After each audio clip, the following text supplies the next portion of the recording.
oriented like that. So what would be your response if that was you? It's more education about cultural sensitivities and their way of looking at things rather than his way of looking at things. Yeah. And how would you phrase it though, right? Because you're in that meeting and you're working with him and people of different levels of understanding or acceptance like that for that concept. How you still have to work with them. So, and I hate to put you on the spot, so if you want to punt it back to me, it's fine too. I think the way he looked at the particular issue is a little different from what everybody else would have looked at it. So he needs a little more explanation so that he can come to conclusion that everybody needs everything, whatever they deserve. So he needed more education kind of thing. Yeah. And he really, and you can tell, I mean, I've worked with him all this time, and he really meant well. But that's his idea of it. And I said, oh, I get that. I speak 5 languages, and you're right. Whenever I would learn language, it was for the purpose of being able to understand whatever, that concept, the culture. I'm there to, but the thing is, healthcare is different. I said, by the time I explain to a person what cataract is, for example, I have to assess first, say in English, what level of education this person has so I don't insult them, right? Because I'm going to explain cataract differently to someone who's a college graduate than someone who is maybe of lesser education. But I don't want to insult them, right? So the way I describe a disease and how to manage a disease and how to be compliant, to follow directions, it's a different way. You talk to a child differently from the way you talk to your elders, right? And so healthcare is even more so like that. Now you translate it to a different language. And you, when you speak other languages, you understand this, that there's a certain way you're going to then change the wording too, and it depending what level of comprehension and what level of training you have in that language, right? How fluent you are, you're going to translate it differently again. And so that is the difference here, is when you have people who don't have the life experience that you have. It really is, the reality of it is they can try to be as empathetic, they can try to be in your shoes all they want, but it's hard. It's hard, like your conversation the other day, to speak for what women need when you've never been a woman, right? You have to think it through a little more. But I'll tell you, I work with so many men who really are. There was a job fair I was putting together, and it was supposed to be for the underserved communities, especially single parents. And someone says, well, if we're doing that, we have to you'll provide childcare for free. And that was a man, okay?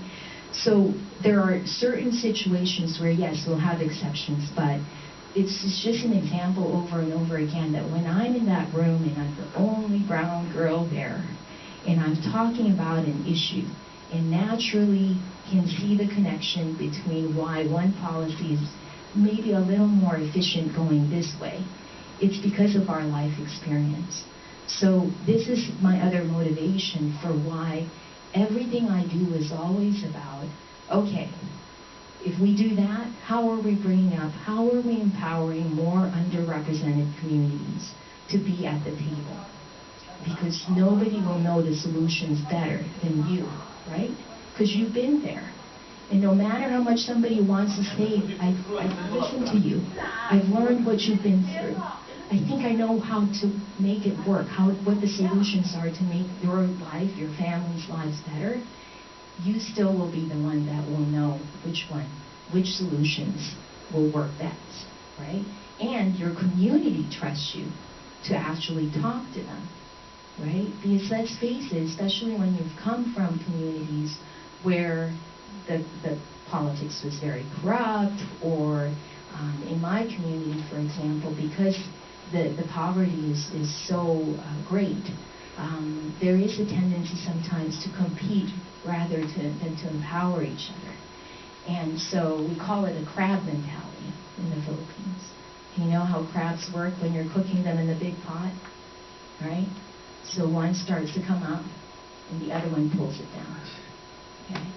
So it's something we're having to deal with still in our community, and I'm sure it's not unique to our Filipino Quino and his father. Anytime I was in the campaign, I knew every single time that the person I was connecting with was someone I wouldn't have connected with so quickly had it not been for the campaign, right? Because now they want to engage too in that process. So I had so many people that would say, I don't even like politics, I'll have nothing to do with it, but with you I'll do it, okay? And I think, you know, it's so unique when you're in healthcare.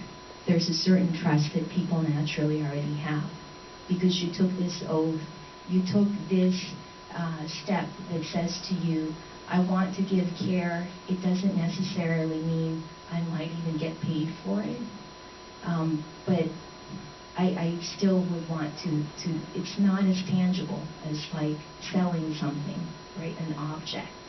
And even when you're selling a medical device, right, there's still this concept in your mind, I'm helping someone's life.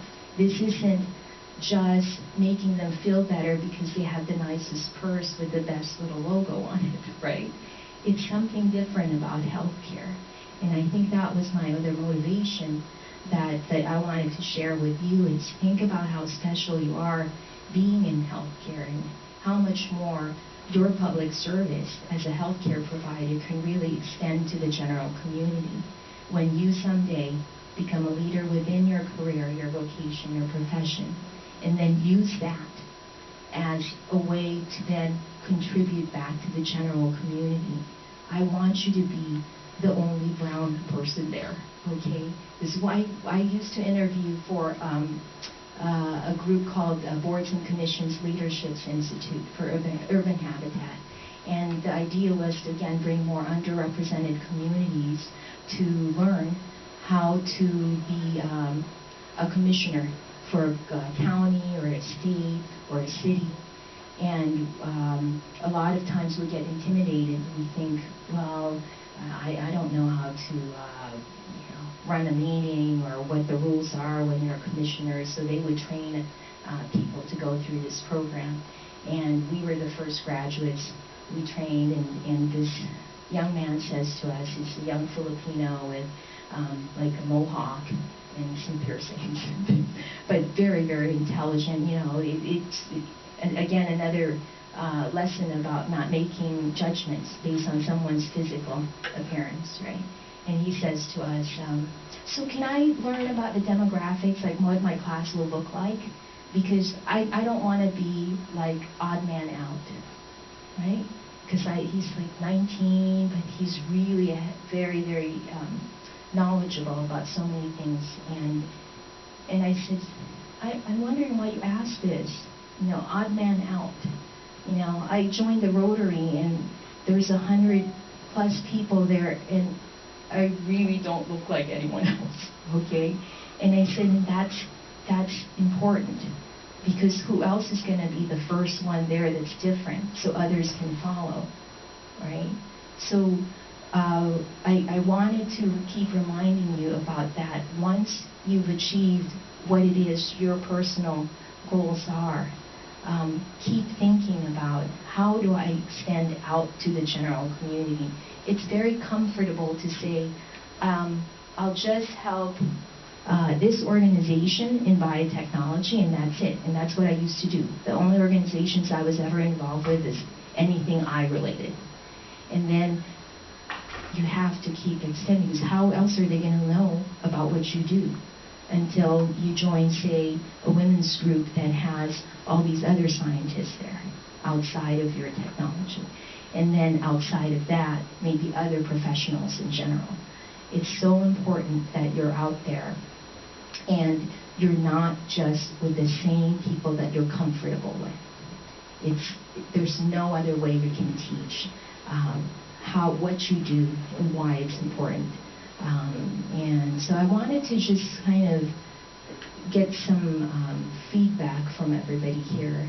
Can I put someone on the spot? Now, can I ask you Yes, something? sure. So you said you were meeting with several persons, and what you're trying to tell us is like participate in the to be a leaders in the profession where you are and all these things. In regard to that, do you think we can still able to stick on to our ethical principles, like our general human ethical principles or our professional ethical principles? I think that there's always going to be... In certain aspects, like Yes. you said, one of the persons said, objected the ideas that you said, so he didn't agree with you. So at that point, would you prepare to be sticking on to your ethical principles, like in a professional or in a personal way? I think that there should always be that overlap, right? If you have, if you feel that your professional ethics are not in alignment with your personal ethics, I'd be worried, wouldn't you? Of course. Yeah, yeah. And you have to be the one to live with your conscience on why that is. And we can pick some really controversial topics here. And shall I pick one? Yes. Okay. Doctor had one ready. Yeah? Yeah. As a woman and speaker of women's rights, and what's your perspective of men's rights? Right. Well, I think that that's really important for us to remember that when women have rights, their sons and their brothers and their husbands also benefit from that right. And I think sometimes we go so far on the other side that it becomes us against them, right? And that's really important. I serve on the boards and commissions, or the Commission on the Status of Women, and we were having our meeting. It's for Alameda County, and what we do there is look at issues for women in Alameda County and try to select programs that we support to help improve those statistics for women in Alameda County. And somebody raised their hand and they said, so what do you think about, there's a commission asking about having a commissioner from the Alameda County Commission on the Status of Women who's a man. Oh boy, this made others angry. The other commissioners were women. They're like, what? Why would you put a man on a women's commission as a commissioner for the status of women? And I said, well, if you think about it, it makes sense, because it's the same idea we're talking about here. What better way to get the message out there than to not be the same people talking about the same problems you all share anyway, than to go out there and say, like, this person is one of the people that's outside our circle of women. It's a man. What if that man was then the spokesperson for the Commission on the Status of Women? Just like if I'm Filipino and I go out to the community and I can speak on behalf of what the general consensus is from the Filipinos, wouldn't that be a way to get my message out? So I really do feel that there's always this balance. The counter-argument for that, of course, was it's because we still don't have enough women at the table that we can't go that route yet, okay? And we find this with the other ethnic communities too, is do you say at some point, stop affirmative action because we have enough of these colors in this school? Or do we consider that maybe there are certain circumstances that always put that person at a disadvantage? So when I was running for office, and a senator held my hand and she said to me, I think I'm going to support your opponent. This is a woman senator. And my opponent is a man, and she's been in women's groups and this and that. And because I've known him longer, she said. And then she whispers, holds my hand, whispers closer to me, and she says, 'cause you're such a nice